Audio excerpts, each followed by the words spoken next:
guys, it's been a long time coming, but I'm proud to announce that my hands are finally registered with the International Registry of Lethal Hands. This is the only place where your God-given gifts of danger can get the recognition that they truly deserve. Now you might be thinking, why on earth would anybody need to register their hands as lethal?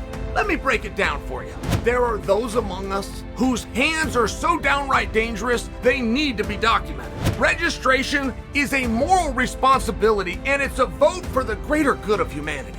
The sole mission of the International Registry for Lethal Hands is to catalog the most formidable hands on the planet. So if you know someone, and you even suspect they possess lethal hands, do not hesitate. Register them immediately. And if you've ever looked at your own hands and thought, damn, these dogs are dangerous, don't settle. Go register. Head over to registeryourhands.com, fill out a simple form, and you're official. Remember, use the promo code Chael to save 20%, or just click on the link below. All right, Chandler just went on TMZ, and Chandler confirmed that he's going to be fighting Conor this summer. Now, if I just started you out on second base and you're wondering how we got here, let's back up 48 hours. Conor McGregor does an interview with Mark Raimondi at ESPN.com and says, we got a call from an agent a couple of days ago, and me and Mike are going to be fighting this summer. Wouldn't confirm any more than that. I mean, couldn't do a better detail than that, this summer. I got to tell you, I don't know what that means. I've never heard of something that's going to be this summer, right?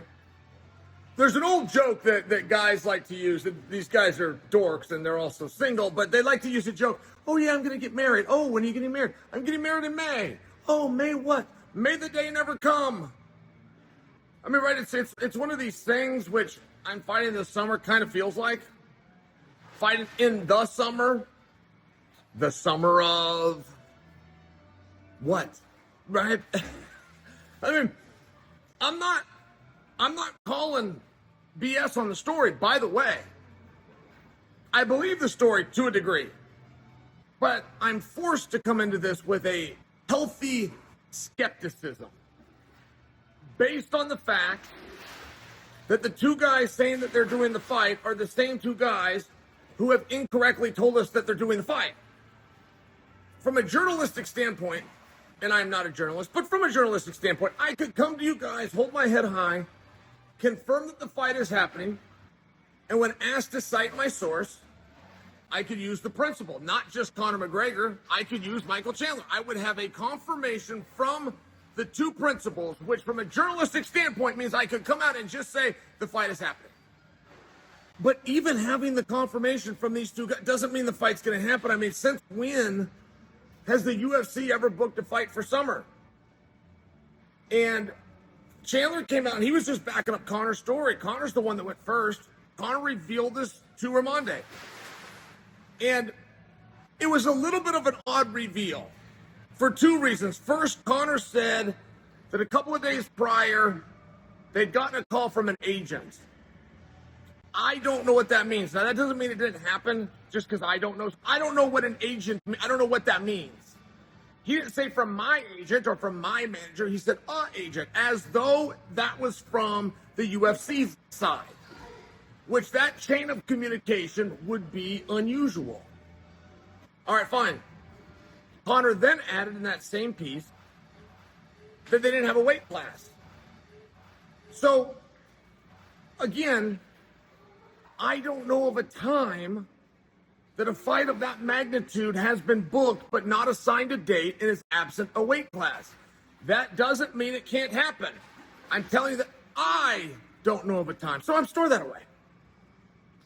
Sounded real, sounded authentic, and it sounded sincere by Conor. Fast forward a couple of days, brings us to last night. Dana does an interview with Kamaru Usman and Henry Cejudo. And Dana just said, look, there's no lack of communication. There's no problem for Conor to reach us or for Conor to do a fight. Conor has other obligations right now. Fair enough. It wouldn't matter what was said after that. We have our answer that there is not a fight booked.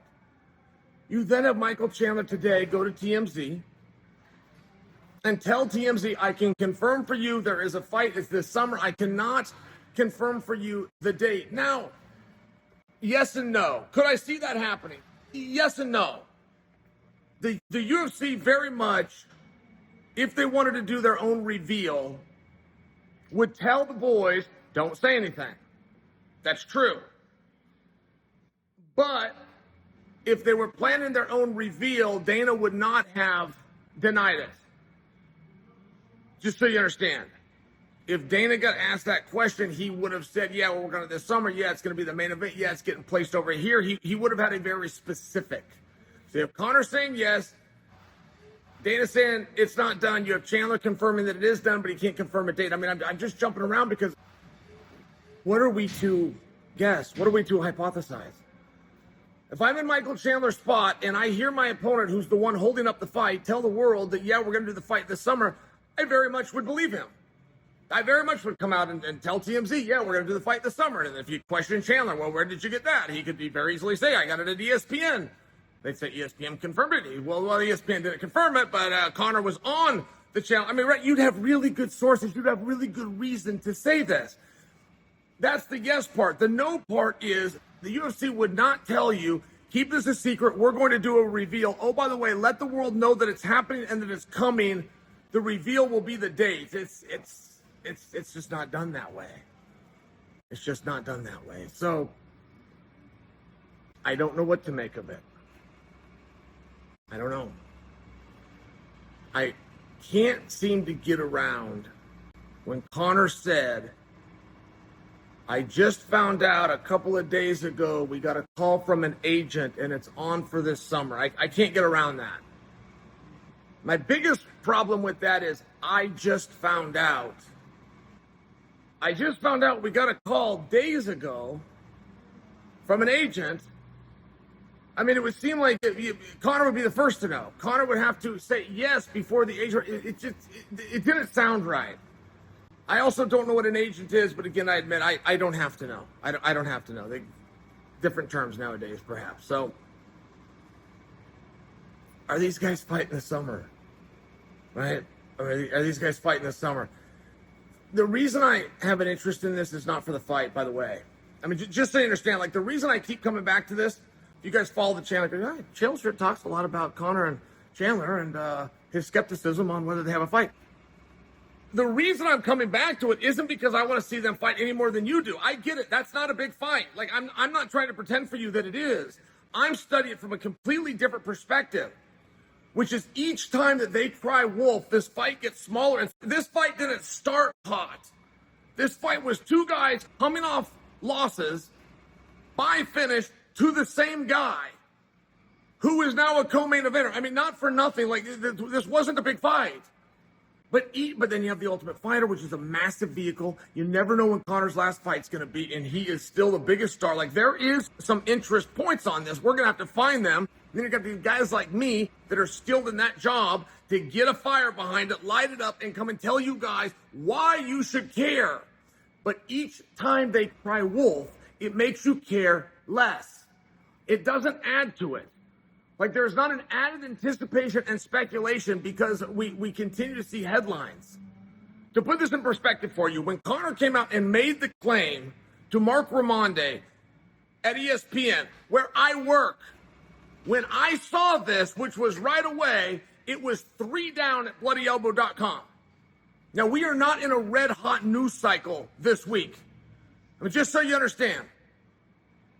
To be 3 down at bloodyelbow.com when you're Conor McGregor making a fight announcement, I'm sharing with, like, this is proof when I tell you that this is, and that's why I'm studying this. The only reason I'm studying is how many times can they cry wolf before we don't support them anymore.